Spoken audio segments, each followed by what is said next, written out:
Yeah, it's starting to sound really good. I think we're almost ready to release. It's just okay. I've been saying that about 3 months now, but I think it's almost ready. I mean, I've got everything sounds good. I've checked it multiple times, and okay, I do this every time. And you're right. Every time I seem to find a reason and an excuse. I've, I don't know what to do about it. Maybe if we had some sort of checklist to walk through that would tell us exactly when we're ready, that would be fantastic. Then we just put all our music out there. We should have a think on that.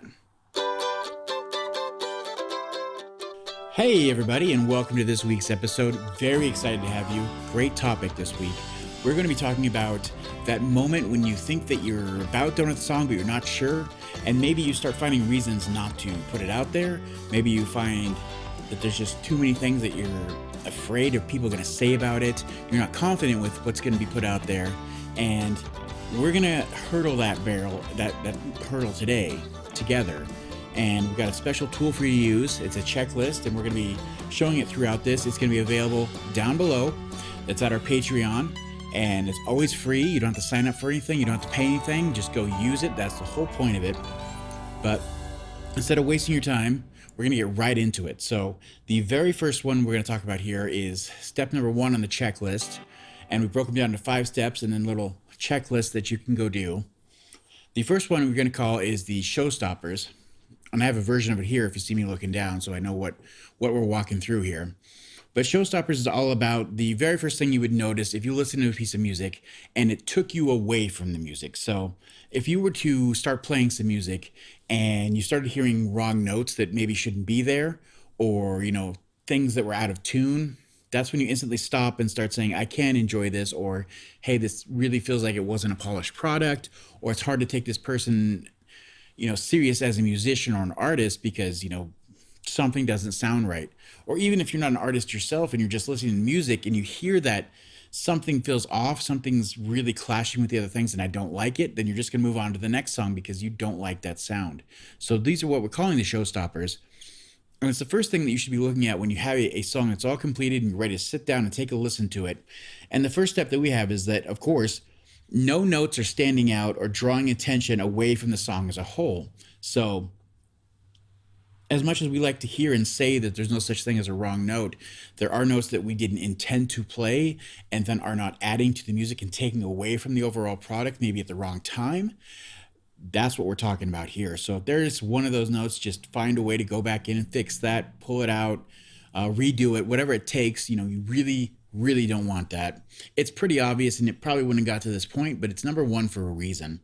The second step in the showstoppers is no notes or parts that are clashing with others in a bad, unwanted way. So the deeper part of this one is that you can have notes, again, that there's no such thing as a bad note or a wrong note, but if there's a section in your song that is pulling people out of the song, not giving the intent, in fact, that you're trying to portray across, and instantly pulls you out, that's the problem. You got to instantly go in, correct that, either draw that section down in volume or pull it back in however the mix you need to do it. Excuse me.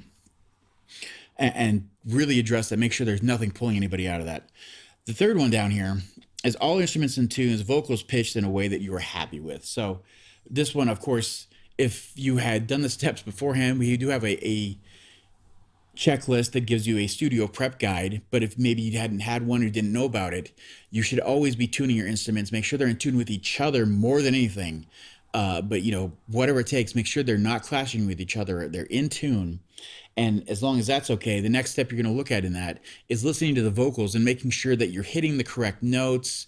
None of the harmonies are out of step or out of sync with everything. To make sure it's sounding right and all those notes are working together.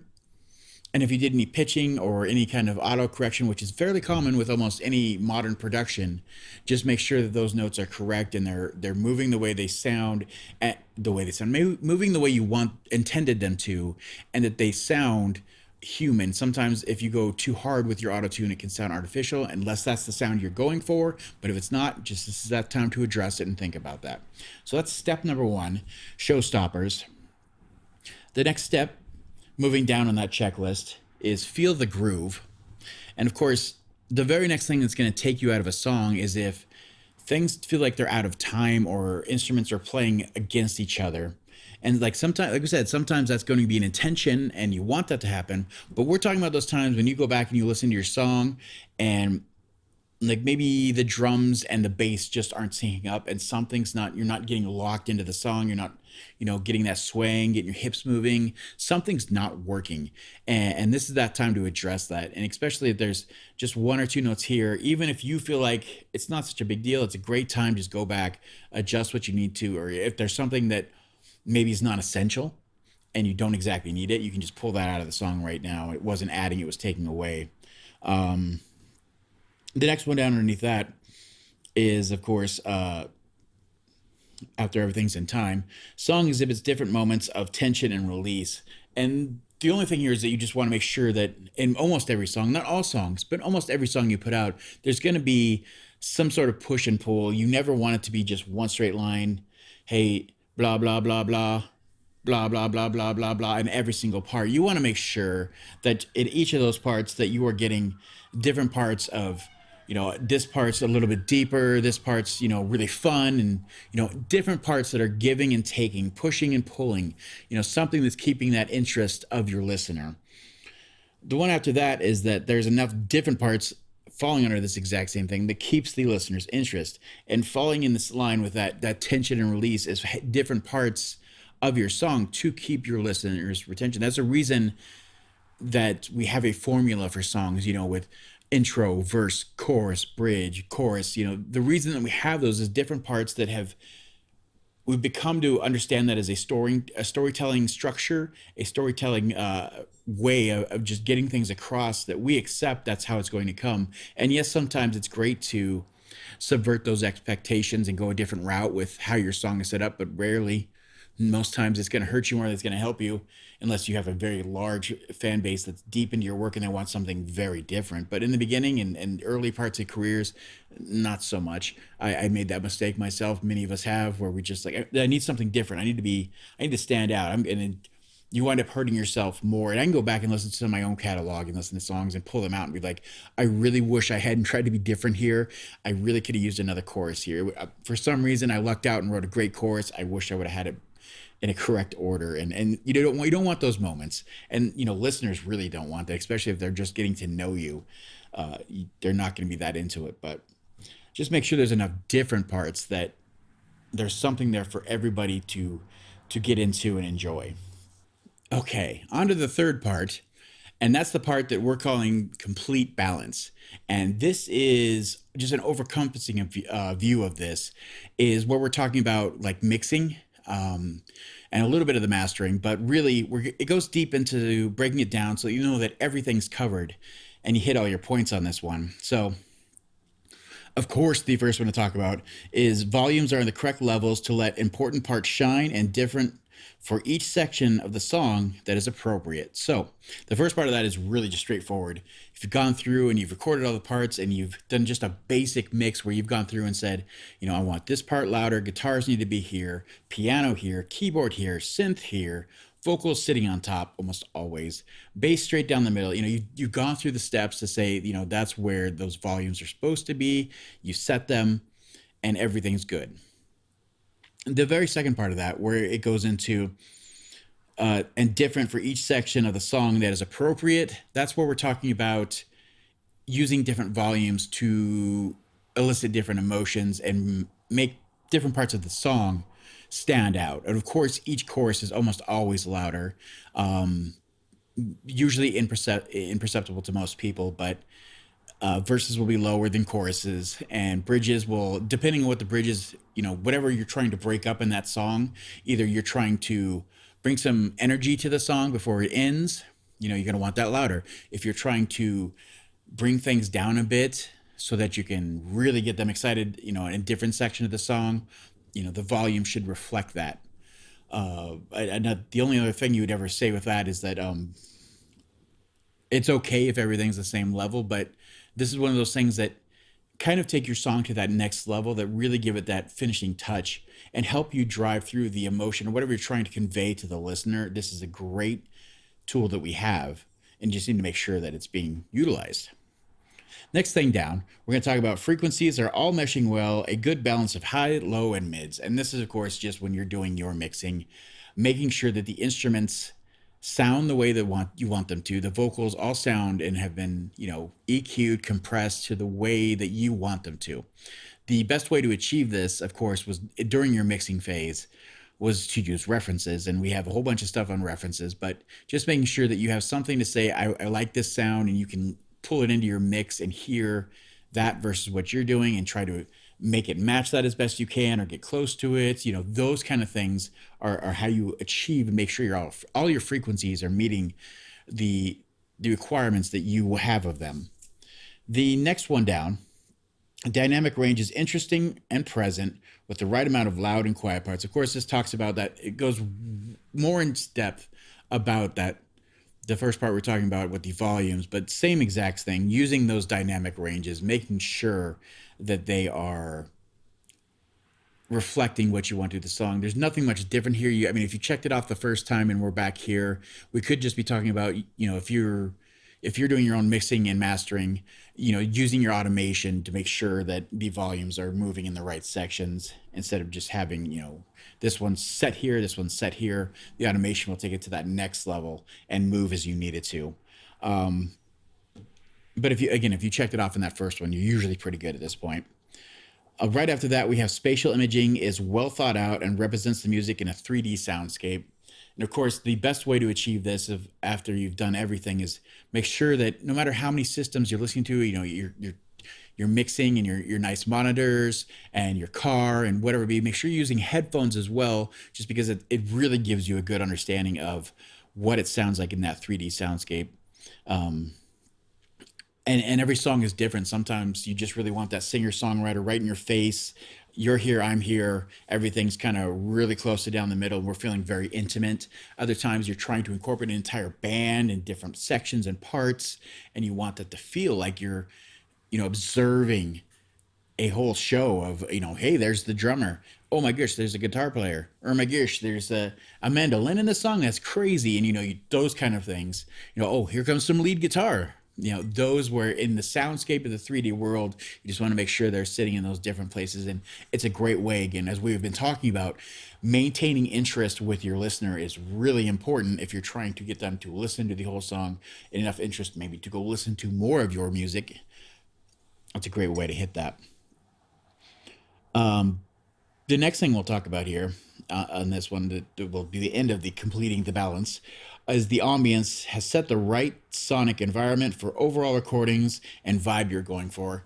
And it's really, really easy to overlook this one, especially if you're going through so many technical things and you're learning to do all these things. You're learning to mix, master, all these tiny, intricate little things that you're putting into and you're figuring out. This is one kind of gets thrown to the back burner because you haven't thought it out. And this is a great time to sit and think of as the overall product. Is this what I was going for? Is this a chill song? Is this really relaxed? Those kind of things. And you really got to pay attention to the instrumentation on this one. Is there enough reverb? Is there too much reverb? Do I need something? Is something missing? Those kind of things. This is a great time when you usually wouldn't think about these things. It's a great time to knock that out. So that's all for completing the balance. On to the next part of the checklist, which we call number 4, the background check. It's really easy with this one to think that it should have been earlier on the checklist, and I get that. And the reason that it's been moved down so far, and this is just experience talking and years of doing this, the reason that it's at number 4 is that as you're EQing things, you're literally taking a certain frequency and turning up the volume or turning it down. It really is just a volume control. And then you're also compressing tons of things, and that's either squashing the signal into this and enhancing certain parts of that signal that maybe you hadn't noticed. And if you were to move this earlier, yes, you'd notice that things were getting done and that they were out of the song, but you might miss things that in the end didn't get caught or maybe got enhanced and then you have to go back and follow this exact step again, and that you're just repeating yourself and beating your head against the wall. And so what we're talking about here is, of course, step one in background check is no hissing from any compression added during mixing or mastering. And again, as I was just saying, as you're squashing your signal or whatever you're doing with that, sometimes the frequencies that you've enhanced and now that you've squashed them, you start to get this background noise that's built up over 10, 15, 20, 30 tracks, and you can just shh in the background that usually don't notice it until a quiet part, or the endings or the beginnings, those kind of things. But the thing about that is that it really can gives some kind of dull fixture to the overall song, and it really takes away from how great your song can be, how professional it can feel. Those little tiny intricate things, this hissing sound, and sometimes it just, you deal with it. Sometimes it's part of the process. Sometimes you're so happy with the overall sound that I'm not going to deal with that. But there's ways to address it, and we'll get to that in a second. But making sure that that's not in the song. The next one, of course, is no unwanted clicks, pops, or extra background noise present in any part of the song. These you usually would have picked up through your parts of your recording, but if you're hearing any extra clicks, pops, or you're hitting part of your instrument, or those things that you can easily go in and address, you may have to do an extra mix or an extra master, which is always a nightmare, but it's fine. It's just a little extra work.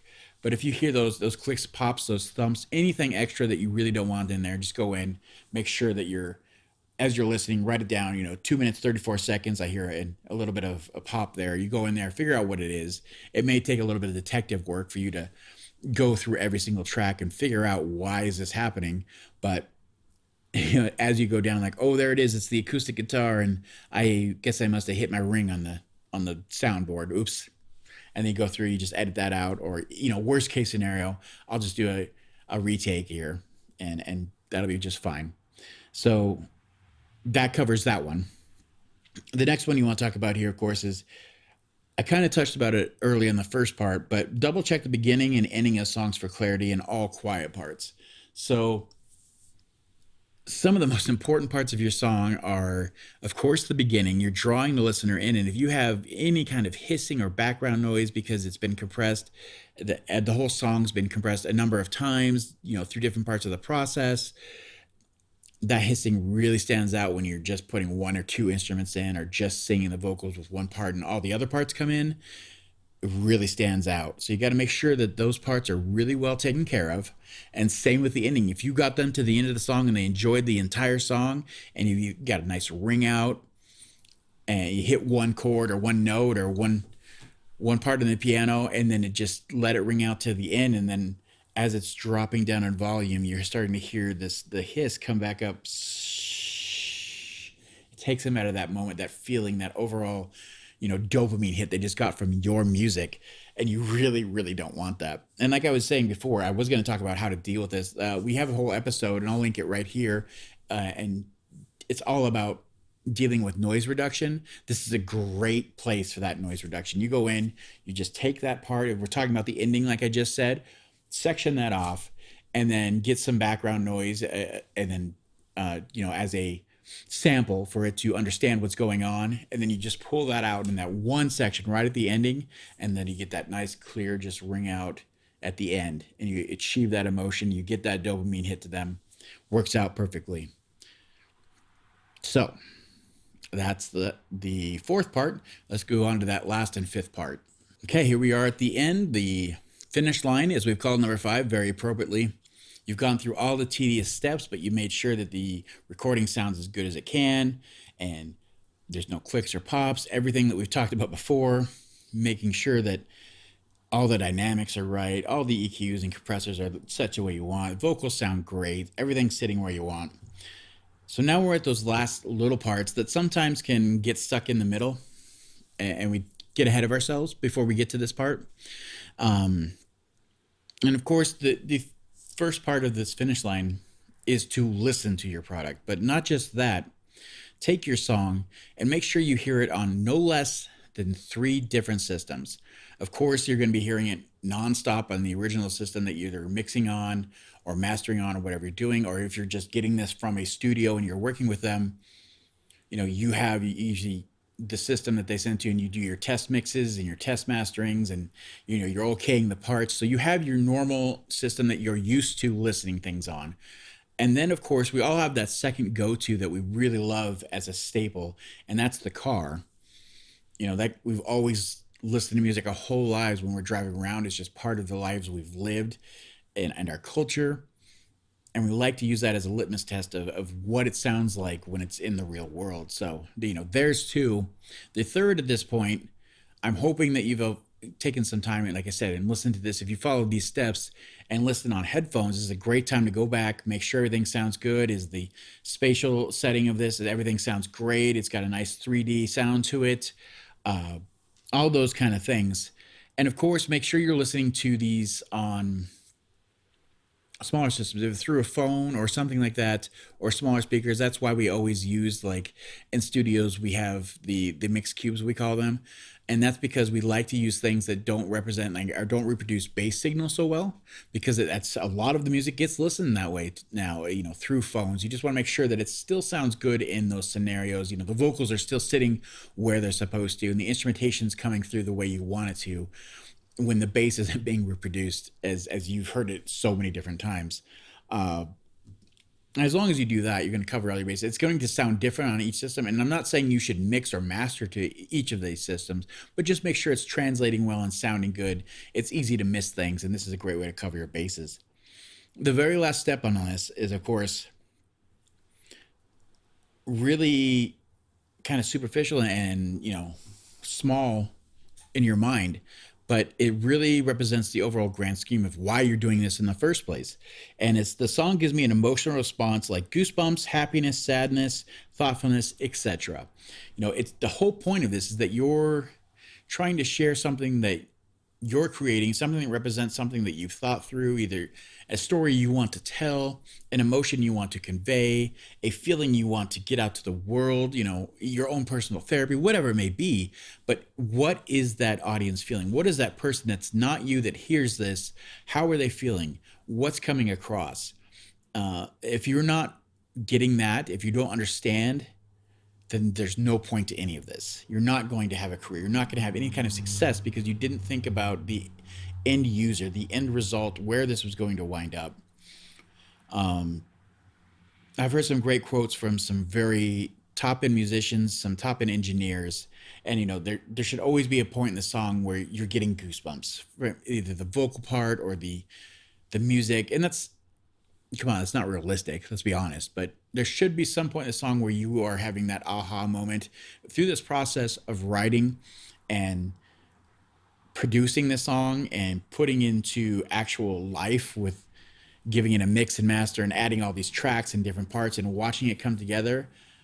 If you didn't some point during that have that, oh my gosh, this is a good song, or you hear that moment like, oh, this is so great, that's what I was hoping for, maybe it's time to throw it to the back burner and not release that quite yet. And I've had that a couple times where, both ends of this, where I've released something that maybe I shouldn't have, it wasn't ready, and I regretted it, and I could have made it better later. And sometimes, on the other end of that spectrum, where I held back and I kind of kept working through it, trying to get to a point, but I'd already had that moment of, I know this is going to work. It feels good. This is great. You can feel that potential. Or the next morning, a great thing that tells you right away is you wake up that next morning and that song's still stuck in your head, and you're like, oh, hey, yeah, that's a good sign. It's sticking. It's got that replayability. There's something to it. So just be mindful of those things. Uh, that should get you there. And of course, that's, again, one of the more important things. But as we move on here, that's the whole checklist. And I hope after, getting to use this, that will maybe help you start to put out music faster and more productively, and not have those moments of, I don't know if this is ready. I'm going to wait, or whatever it may be that's holding you back. This should be one more thing, one great tool that helps you get more music out there. It's out there in 2 different versions. Like I said, it's there on Patreon. We have a printable version you can print off and just keep around and use. And we also have the interactive version you can download to anything, your phone, your tablet, your computer, whatever it may be. And of course, that one's got clickable versions. You can just click on it and it'll give it a little check mark. we were pretty proud of this one. We were gonna put it out and then of course maybe put it in behind a paywall or do one of the email signups and do it that way. But we had a moment. We had our first Patreon subscriber, first member, and this is a shout out to you, Eric Bartz, and really thankful for that, of course. But after his great email, I sent him an email myself and said thank you, of course, for being our first Patreon member, and to let him know that I was going to shout him out in this video. And he was kind enough to respond. I'll put that up on the screen now, or you can just listen to it here on the podcast. And after telling him thanks for being our first Patreon member and that we're going to give him a shout, he said, "Thanks a bunch, dude. I think I'm pretty much your target demographic. Bedroom guitarist flirting with getting to that next level, but not sure how to do it. I'm finding your content helpful, and maybe someday I can take the next step and actually book a gig. Have a great week and happy Thanksgiving." Well, Eric Bartz, thank you. This is a tough job, of course, but we do it for free. That's it. I mean, it takes so much time and so much effort, especially creating these tools for people to use.